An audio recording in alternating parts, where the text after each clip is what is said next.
Good day, ladies and gentlemen. Our video for today is about President BBM's visit to the Asian Society Business Forum in New York. This video part 1 of the question and answer of the forum.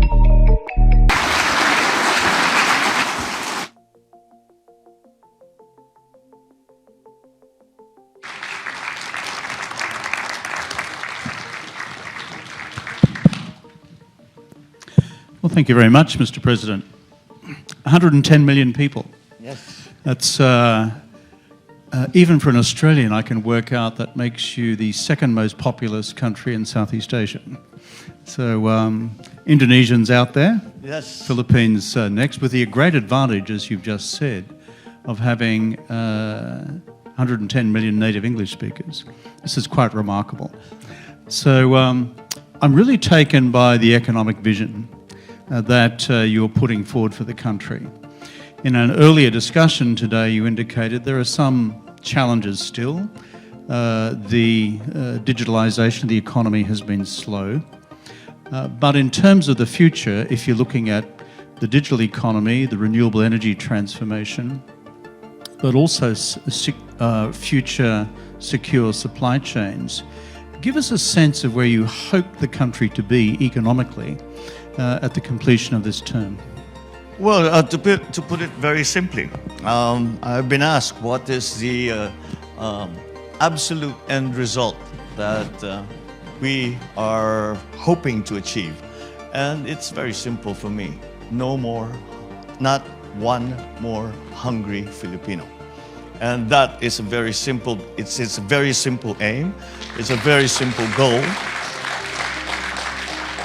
But I dare say it is not necessarily a simple problem to solve, and it requires a great deal of effort and thinking on the part of the public sector.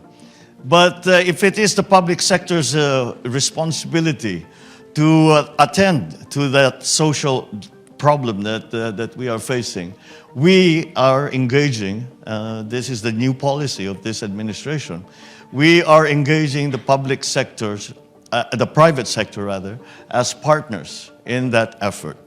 We hope to leverage whatever it is that the government can do to maximize the effects of what development we are able to encourage, and to the benefit of those who have come to help us, our partners, our investors, and of course, to the benefit of the ordinary Filipino.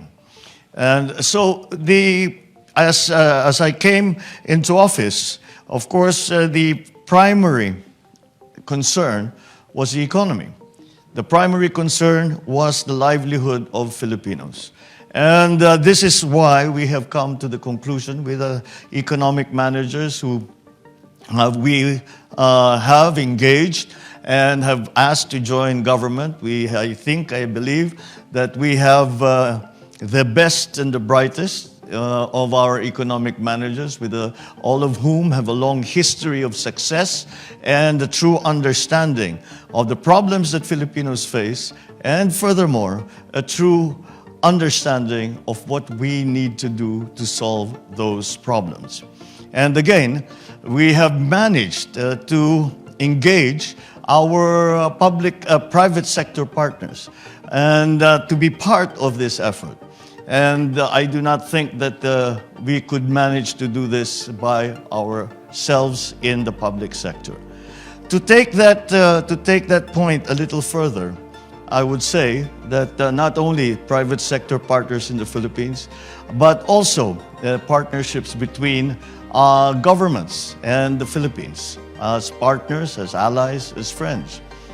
As we all emerge from the pandemic and try to reinvigorate and transform our economy, I believe that the partnerships that we make between our friends and allies around the world are going to provide the stability that we are going to need as we face a new world, and face the problems really that we have not faced before the pandemic, and we have not faced before, and we now have to find new solutions.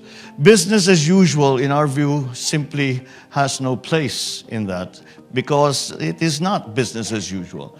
The pandemic basically has changed everything. We live differently, we work differently, we study differently, our social contacts are done differently. And as you can imagine, this leads now to that process of digitalization that we all need to undertake if we are going to be part of the new global economy. And so many of these aspects of the economy we have tried to analyze it, and it is surprising, for me anyway, that when we sat down with the economic managers and we talked about industrialization, we talked about energy supply, we talked about digitalization, and at the root of it, at the heart of the problem, was our agricultural sector. You would think that the high-tech industries would be the ones that would hold the key, and they do in many ways. But all that we can do with the new industries still have to be founded on a very strong and reliable agricultural sector. The pandemic showed very clearly the weaknesses that Philippines has in terms of being able to provide a strategic food supply to our countrymen at a price that they can afford. And so that, for us, has been really the first step, is trying to improve the production of agricultural products. And of course, this has been made terribly difficult with the shocks that the agricultural sector, perhaps not just in the Philippines, but around the world, the shocks that have been dealt us by the conflict in Ukraine. It is a constant surprise to all of us, but that we are having to learn to live with, that a conflict in Eastern Europe should affect the Philippines at such a profound and basic level as agriculture. With the prices of fertilizer going up, with the prices of agricultural commodities going up, with the uncertainties of supply. And so we now have to go to what we describe as non-traditional sources, and we have to diversify. I don't think that this is unique to the Philippines. I see it in many of the other countries. So those are the first steps I think we'll have to do with the agriculture. And then we have to fix our weaknesses in the bureaucracy. We have to learn to be more efficient. We have to streamline our civil service, both at the national and at the local level. And unfortunately, the Philippines in these areas we are still playing catch up. But that's not where we want to go. That's not just where we want to go. We don't want to just catch up.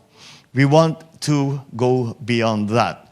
We have no interest in going back to pre-pandemic levels. What we are interested in is to flourish further and to position the Philippines in such a way that we can take full advantage of the new economies and the new industries that have come to light. Unfortunately, many of the traditional sectors that we had depended on during pre-pandemic days will cease to exist, have ceased to exist. And we have to identify as quickly as possible and to have a good view and forecast for the future to position the Philippines in such a way that we are able to be part of the transformation of the global economy. Thank you for that. In behalf of my partners Ed, Wina and the rest of the Splat Communications and Simplified Strategic Solutions team, thank you. Till next time. Stay safe. Bye.